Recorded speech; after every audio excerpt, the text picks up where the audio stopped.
All right, folks. So yeah, it's not the ICE News Network today, but I've got kind of a blend between ICE News and a court case. It's weird. Yeah, you might be thinking, what? That's strange. Check this out. You'll see what I mean. Trump's immigration crackdown is straining federal courts. Judges are raising the alarm. I don't know how you raise an alarm, but, maybe ring the bell. Ring the alarm. Sound the alarm. I don't know. Raising awareness. But they decided to go with raising the alarm. Whatever that's supposed to mean. But anyway, let's get into this, folks. Federal judges around the country are scrambling to address a deluge of lawsuits from immigrants locked up under the Trump administration's mass deportation campaign. Under past administrations, people with no criminal record could generally request a bond hearing before an immigration judge while their cases wound through immigration court unless they were stopped at the border. President Donald Trump's White House reversed that policy in favor of mandatory detention. Like, in what world can you illegally enter a country? Right? See, they always use the term immigrant so it sounds worse.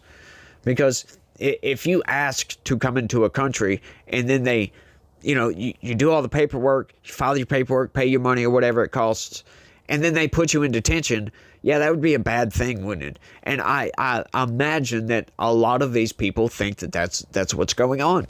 Absolutely, but that's not the case at all.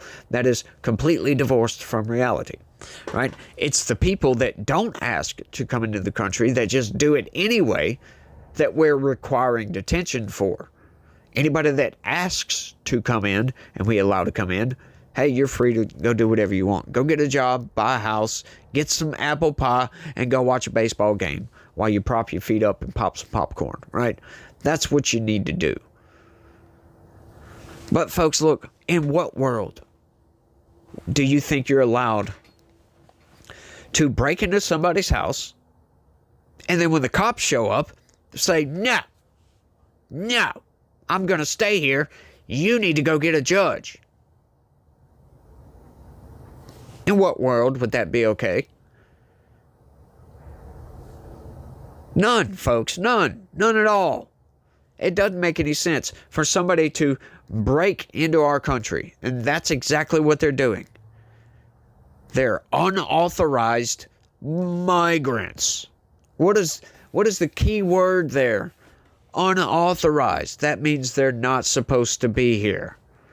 Call them what you want. I call them criminal aliens. Even though they are from this planet, they are criminal aliens because they broke the law and they are not of this country. But in what world do you think you could break into a country and then just be allowed to go about your merry way after encountering the border patrol for that country or the immigration law enforcement services? No country would allow you to do that. You would be locked up in every country you go to unless they don't have any sort of law enforcement, right? But we do. It's insane, y'all. It really is. In favor of Trump's mandatory detention. Of course it's mandatory. That's what our Constitution says. Once again, folks, these people try to pretend that these laws don't exist. Immigrants by the thousands have been turning to federal courts by using another legal tool, habeas corpus petitions. While the administration scored a major legal victory Friday, here's a look. I'm sorry, I just accidentally zoomed in on my screen Friday. Here's a look at how that's affecting federal courts and what some judges have done in response. Yeah, we covered that, as a matter of fact. And it's not a major legal victory for Trump. Once again, it's all about framing with these people. They just want to manipulate every single little thing. It's not a major victory. They just read the Constitution and was like, oh, well, yeah, that's what it says. They just affirmed what the Constitution said. It's not a major legal victory. Right? Once again, let's take that analogy. Somebody breaks into your house and then you end up going to court over this. And the judge is like, well, no, the dude doesn't live there. He illegally entered your house. Of course, get out of here. Would you call that a victory? Or would you be like, finally these people see the light? Nuts, folks. It's absolutely nuts.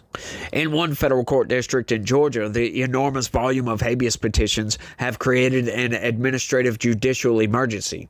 A judge wrote a court order on January 29th. U.S. District Judge Clay Land in Columbus said the Trump administration was refusing to provide bond hearings to immigrants at Georgia's Stewart Detention Center despite his clear and definitive rulings against mandatory detention. Instead, the court had to order the hearing in each individual case, wrote Land, a nominee of Republican President George W. Bush. Yeah, well, he's allowed to do that, my guy. Clearly. Oh, you crying because you got to do more work? Get over it. Get over it, my dude. Like, seriously. I just don't get this. What is the need for this habeas corpus petition, right? Just saying that they're going to get a quick trial, but basically get quickly heard. Right? And it's other things too, right? It covers all kind of ground, but right, their right to be heard, essentially. But why would somebody that broke into our country get any sort of rights? Why should they deserve those rights? They clearly didn't care about our laws. Otherwise, they wouldn't have broke that law. They're not American citizens. If it was an American citizen, that's a different story, right? These people are not American citizens. They're not even supposed to be here. Key word, not supposed to be here. In Minnesota, where the administration's immigration enforcement surge continues, U.S. District Chief Judge Patrick Schiltz said in a January 26 order Trump officials had made no provision for dealing with the hundreds of habeas petitions and other lawsuits that were sure to result. The court had received more than 400 habeas petitions in January alone, according to the filing by the government in a separate case. Schiltz, who was also nominated by Bush, said in a separate order 2 days later that the government since January had failed to comply with scores of court decisions ordering it to release or provide other relief to people arrested during Operation Metro Surge. Once again, in what world is it okay to go out and find somebody that's illegally in the country, arrest them, detain them, only to have a judge release them back into the country? What was the point? They need to be deported. These people need to get out. That's it. This is just getting so out of hand. Just send these people back to their home country and allow them to come back the proper way. They don't care about that, folks. They want to, no, we want to make sure that all their rights are adhered to. I'm really getting tired of all this nonsense. These people, they have due process. You know that, right? They must have their due process. Who gives a dang anymore about their due process rights? You know what their due process rights should be? Or, in most cases, are to be expeditiously deported. You know what your due process rights are in other countries if you enter illegally? Just go ask.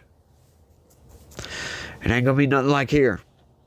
Oh, we're better than everybody. Yeah, right. Tell that to somebody else.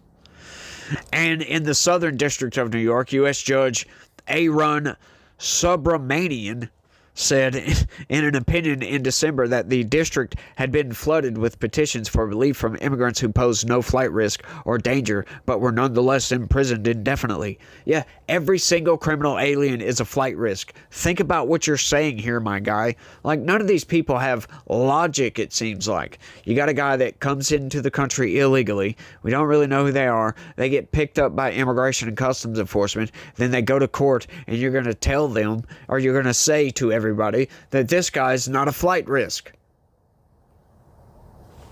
Okay. Why would he not flee? You must provide evidence, right? It is incumbent upon you to provide evidence why this man would not flee? Like, why would he show up if he was released? There's no incentive for these people to show back up at all. And you're trying to tell me that there's no flight risk. Insane. Subramanian, who was nominated by President Joe Biden, a Democrat, and presides in New York City, granted a 52-year-old Ghanaian woman, I guess that's how you pronounce Ghanaian woman's habeas petition and ordered her release. No one disputes that the government may, consistent with the law's requirements, pursue the removal of people who are in this country unlawfully, he wrote. But the way we treat others matters. Yes. Hey, look, I agree, my guy. Look, if they came in here, they broke into our country, and we give them a ride home, I think that's very, very gracious of us to do so. For goodness sakes, we're spending $17,000 per criminal alien to deport them. Right? And hey, if you show up for self-deportation, we pay for your flight and give you $2,600. The Department of Homeland Security said in a statement on Friday that the administration was more than prepared to handle the legal caseload necessary to deliver President Trump's deportation agenda for the American people. DHS and the Department of Justice, which also emailed a statement, slammed the judiciary. If rogue judges followed the law in adjudicating cases and respected the government's obligation to properly prepare cases, there wouldn't be an overwhelming habeas caseload or concern over DHS following orders, the Justice Department statement said. They're right about that. On Friday, a federal appeals court backed the administration's policy of detaining immigrants without bond. The 2-1 ruling by a panel on the 5th U.S. Circuit Court of Appeals marked a major legal victory for the government and countered a slew of recent lower court decisions that argued the practice was illegal. Once again, the Constitution is clear on this. Anybody that enters the country illegally must be detained. It's not a major legal victory for the Trump administration. They are just affirming to the lower courts that continually rule outside the bounds of the Constitution that you can't do this. Your rulings are illegal, not the Trump administration's detention of criminal aliens. They've got it backwards, folks.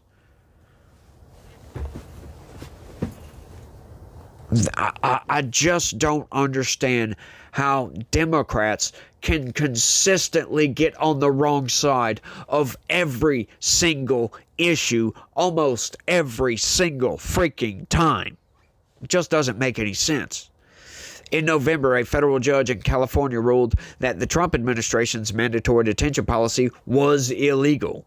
U.S. District Judge Sunshine Sykes in Riverside, who was also nominated by Biden, later expanded the scope of the decision to apply to detained immigrants nationwide. You can't do that. That is illegal. Once again, folks, these lower court judges are just insane. But plaintiffs' attorneys said the administration continued to deny bond hearings. Yes, because they can. That is legal to do. As a matter of fact, it's not just legal, that is prescribed by the Constitution. This was a clear-cut example of blatant defiance, blatant disregard of the court's order, Matt Adams, lead attorney for the plaintiffs, told the Associated Press in January. Yes, and good for the administration, because if you could read plain text that says, hey, wet paint, do not touch, and you go up and touch it anyway, like, once again, folks, if a judge orders you to go outside, get in your car, and punch the gas and drive through the building, are you going to do it? Or are you going to defy a judge's order?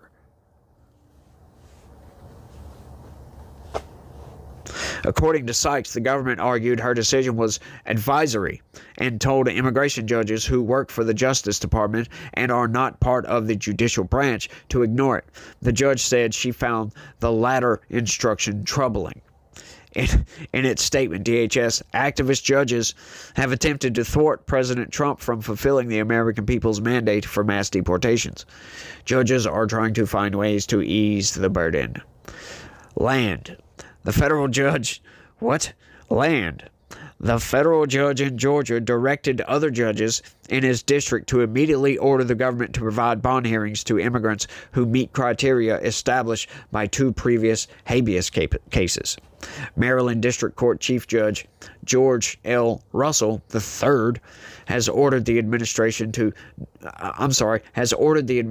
not to immediately remove any immigrants who file habeas petitions with this court under certain conditions. Russell, who was nominated by President Barack Obama, a Democrat, as if we didn't know that, said in an amended order in December that the court had received an influx of habeas petitions after hours that resulted in hurried and frustrating hearings.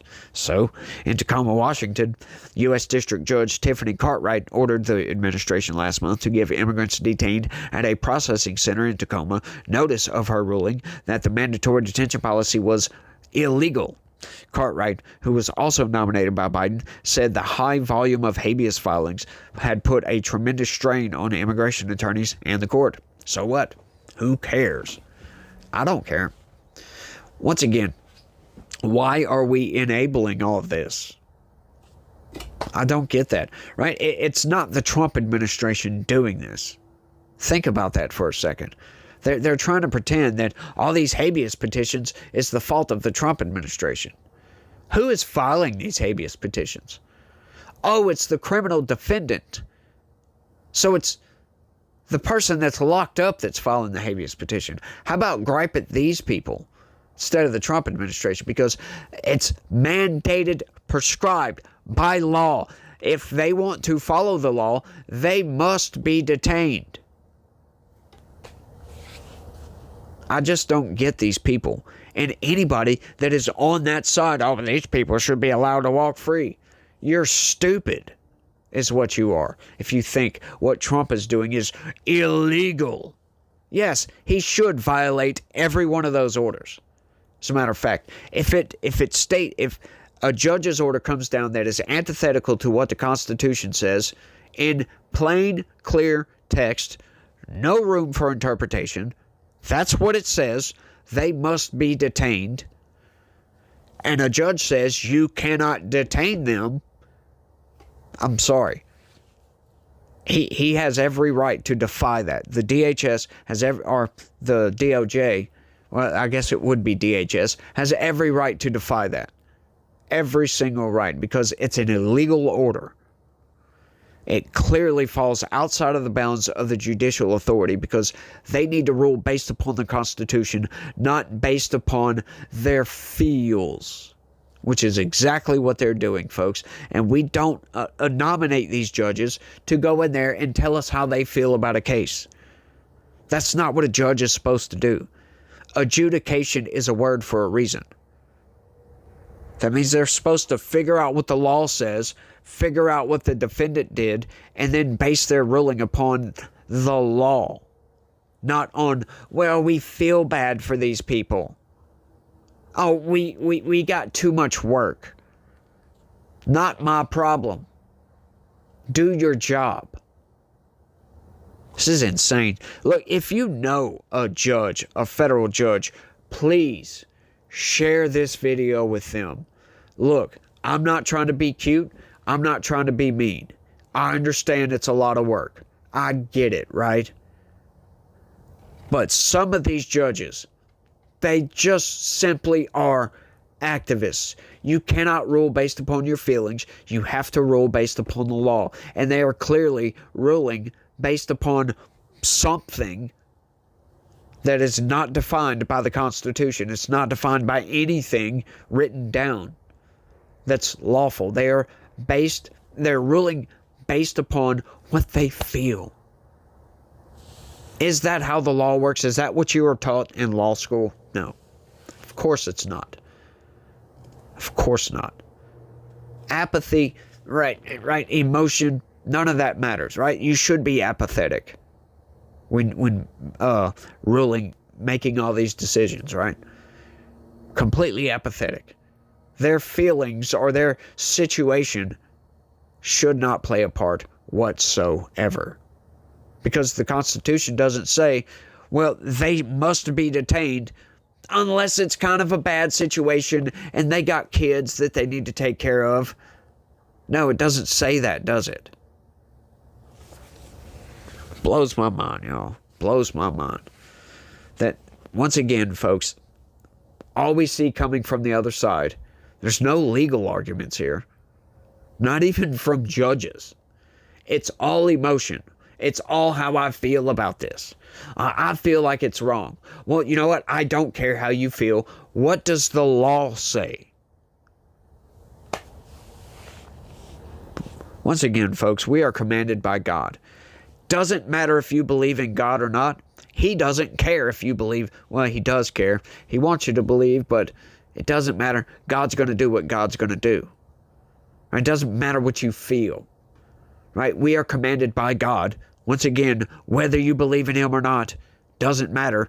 You are commanded by God to uphold the laws of the land. If you don't like those laws, lobby Congress to change them. That's it. I'm done. You guys let me know what y'all think about all this down in the comment section. Don't forget to smash the like button for me.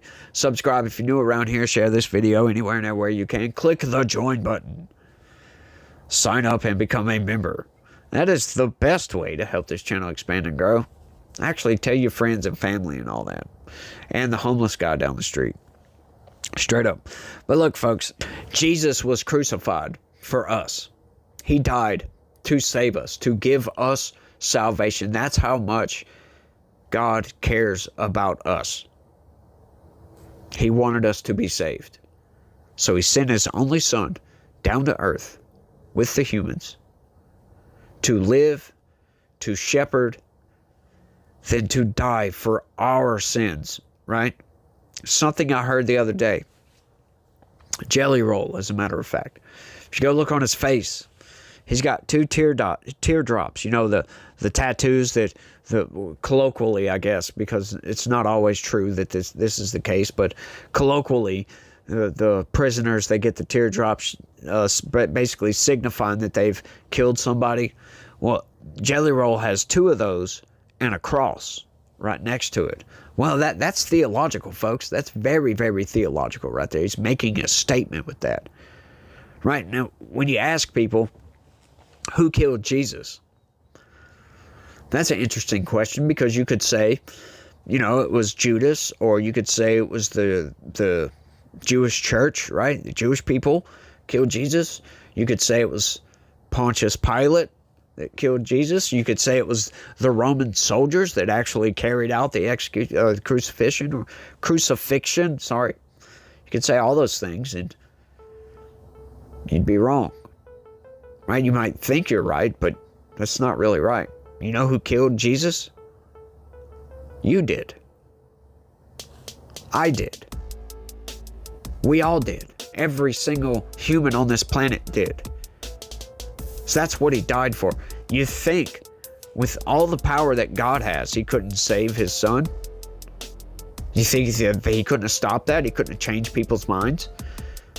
No, it was intentional, folks. Imagine sacrificing a part of yourself to save everybody else. Would you do it? Would you sacrifice a child for the benefit of the entire world? It's a tough question. That's what happened, folks. So we must be grateful. We've got our salvation, and it's up to us to take advantage of that. Worship the Father. You guys try to have a good day. Stay logical. Peace.